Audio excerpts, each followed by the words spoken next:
தமிழ் சொந்தங்களுக்கு அன்பு வணக்கம். சீனாவில் விமானத்தில் செல்ல முதல் வகுப்பு விமான டிக்கெட் முன்பதிவு செய்ய மற்றும் அந்த தேதியை மாற்ற வரும் பயணிகளுக்கு இலவசமாக உணவு வழங்கப்படுகிறது.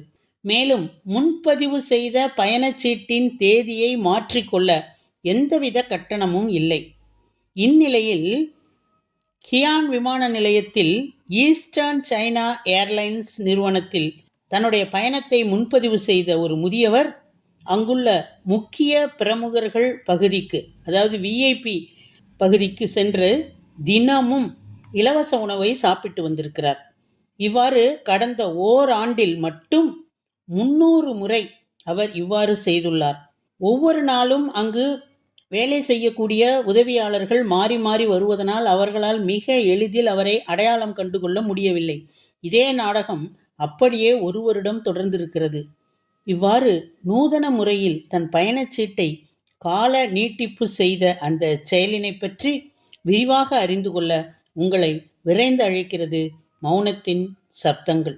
சீனாவைச் சேர்ந்த முதியவர் ஒருவர் முழுமையாக திரும்ப பெறக்கூடிய, அதாவது ஃபுல்லி ரீஃபண்டபிள் முதல் வகுப்பு டிக்கெட்டை விமானத்தில் வாங்கியுள்ளார்.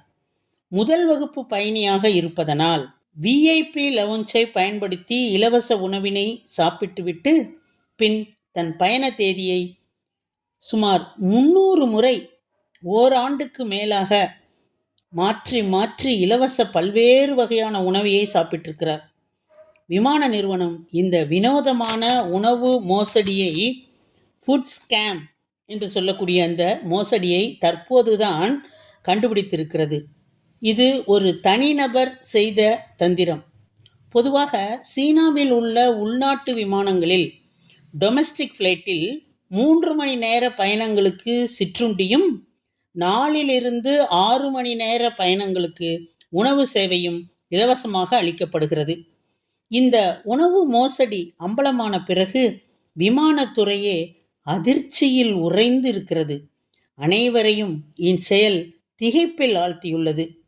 இவர் இலவசமாக சாப்பிட்ட உணவின் மதிப்பு மட்டும் சுமார் 70 லட்சம் என்று கணக்கிடப்பட்டிருக்கிறது.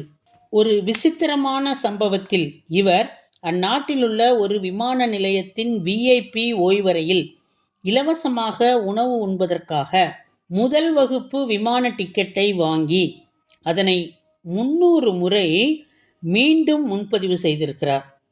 அடிக்கடி உணவு உண்ணும் பழக்கமுடைய அவர் ஈஸ்டர்ன் சைனா ஏர்லைன்ஸில் முதல் வகுப்பு முழுமையாக திரும்ப பெறக்கூடிய டிக்கெட்டை வாங்கி பின்னர் இலவச உணவு உண்பதற்காக தனது பயணச்சீட்டை மீண்டும் மீண்டும் முன்பதிவு செய்துள்ளார்.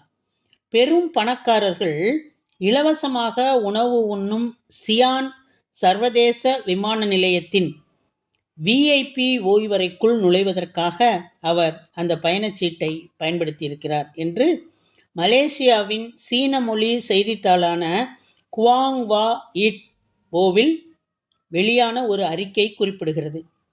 இவர் தனது பயணத்திற்கு முன்பு ஷான்சி மாகாண விமான நிலையத்தில் உள்ள ஓய்வறை ஊழியர்களிடம் தனது பயணச்சீட்டை காண்பித்து மற்ற முதல் வகுப்பு பயணிகளைப் போலவே உணவு அருந்திவிட்டு பிறகு விமானத்தில் ஏறுவதற்கு பதிலாக தனது விமான புறப்பாட்டை மற்றொரு நாளைக்கு மாற்றி, அதாவது ரீஷெட்யூல் செய்து கொண்டிருந்திருக்கிறார் என அறியப்படுகிறது.